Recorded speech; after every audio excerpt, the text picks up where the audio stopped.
La Laire, c'est un endroit où je m'entraîne depuis toute petite.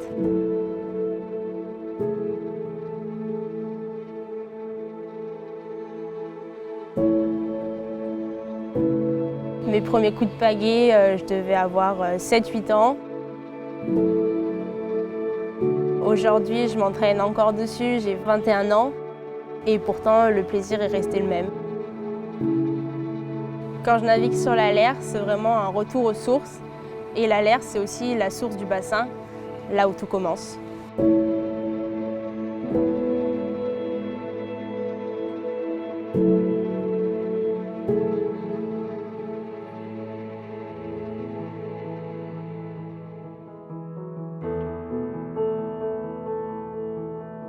Il fut un temps où le bassin d'Arcachon n'existait pas.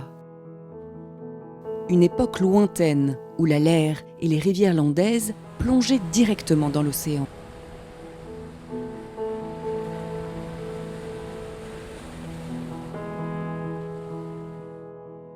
Au début, se trouvaient sur l'étendue des Landaises des rivières, dont la Laire qui s'écoulait vers le large. Si vous voulez, les Landes s'étendaient en gros jusqu'à 100 km au large. Le niveau marin était beaucoup plus bas. La remontée du niveau marin a repoussé les sables vers le continent, enfermant les lacs landais et le bassin d'Arcachon derrière un rideau de dunes. Mais contrairement au lac landais, le bassin d'Arcachon est resté ouvert sur l'océan, grâce à une conjonction rare de facteurs géologiques. Il existe une faille qui suit le littoral est du bassin, entre Biganos et Arès, qui explique que, à la différence des lacs landais, le bassin d'Arcachon ne s'est pas fermé. L'effet de l'enfoncement des sédiments dans ce secteur précis du bassin a permis de maintenir le bassin ouvert. L'estuaire de la Laire a bénéficié d'une configuration géologique exceptionnelle. Mais son débit plutôt modeste ne peut expliquer à lui seul la naissance d'un espace aussi vaste que le bassin d'Arcachon. Il doit son existence en tant que lagune à la puissance des marées océaniques. Ce marnage, la différence de niveau entre la pleine mer et la basse mer, engendre des courants de marée qui sont capables de maintenir ouverte la passe. 2 fois par jour, entre 200 et 400 millions de mètres cubes d'eau s'engouffrent dans le bassin. Au fil des siècles, ce va-et-vient puissant, conjugué au fort courant côtier, la dérive littorale nord-sud, ont achevé de tracer le profil du bassin d'Arcachon. Dans l'ensemble, la géométrie du bassin n'a pas changé depuis le siècle de Louis XIV.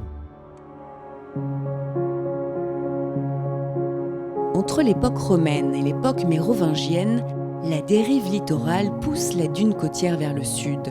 Le Cap Ferret se préfigure, tandis qu'une langue de sable se déploie vers le nord depuis l'emplacement qu'occupe actuellement Arcachon.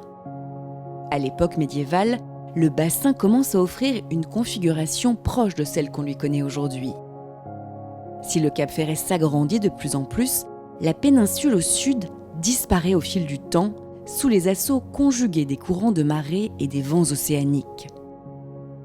La seule terre émergeant au milieu de la lagune restant l'île aux oiseaux.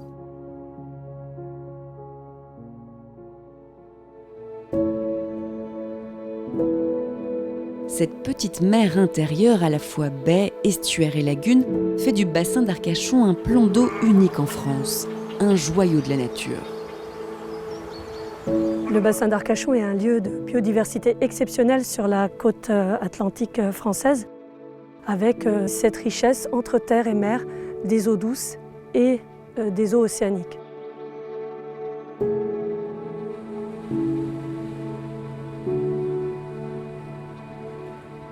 On a des présalés qui sont en bon état de conservation et qui permettent, selon les coefficients de marée, lorsqu'ils sont en eau, à toute la faune marine de venir s'alimenter sur ces espaces terrestres.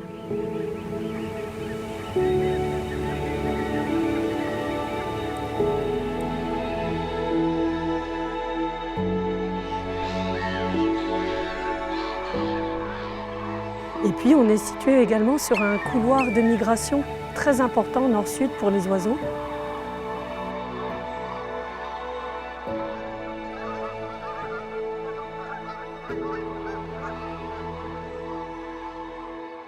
On a aussi le plus grand herbier de zosternen d'Europe, donc c'est quand même quelque chose de majeur en termes de richesse de la biodiversité. On est ici sur des écosystèmes dont l'état de conservation est encore très préservé.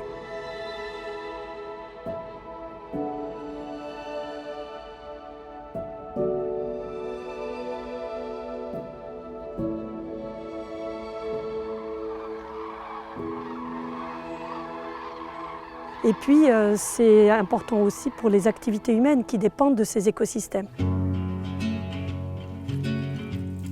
Pour les professionnels de la mer ou les amoureux d'activités nautiques, le bassin d'Arcachon est aussi un lieu hors du commun.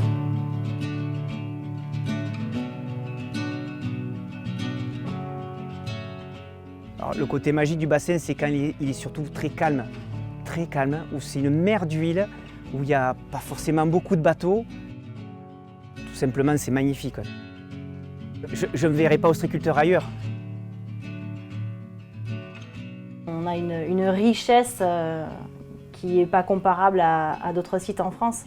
On est un bassin qui est quand même protégé de l'océan, d'où l'intérêt des ostréiculteurs de s'installer chez nous. On vit au rythme de la nature. Il y a quand même, au-delà de la Laire, des espaces qui sont magnifiques sur le bassin. Et c'est des points de vue sur l'eau qu'on n'a pas quand on est sur la terre. Et ça, c'est vraiment exceptionnel. C'est des choses qui sont encore préservées et j'espère que ça continuera à être aussi beau, quoi. Cette richesse entre terre et mer concourt à nous permettre sur le bassin d'Arcachon de côtoyer des rythmes à la fois journaliers à la marée, saisonniers et plus largement des grands cycles naturels de manière absolument exceptionnelle. Et ça nous donne à la fois une chance parce qu'on peut les côtoyer, on peut les observer et ça nous donne aussi une grande responsabilité pour les préserver.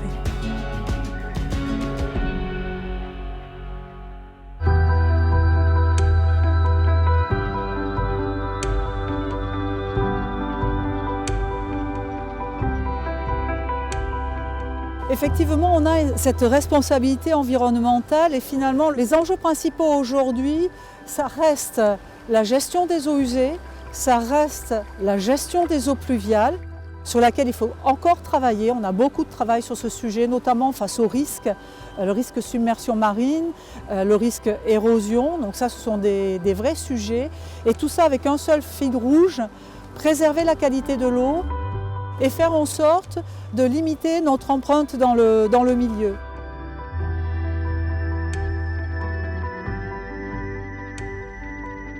En fait, pour organiser ce lien terre-mer, il faut regarder la terre de la mer. Et là, on prend conscience de la fragilité du système et de nos enjeux.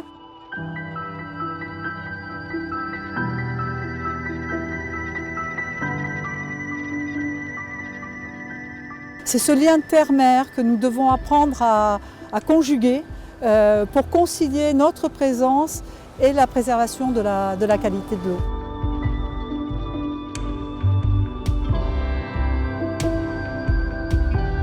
Douce ou salée, calme ou tempétueuse, souvent imprévisible, toujours en mouvement. L'eau est le véritable trait d'union, l'élément qui fait coexister l'homme et la nature sur le bassin d'Arcachon.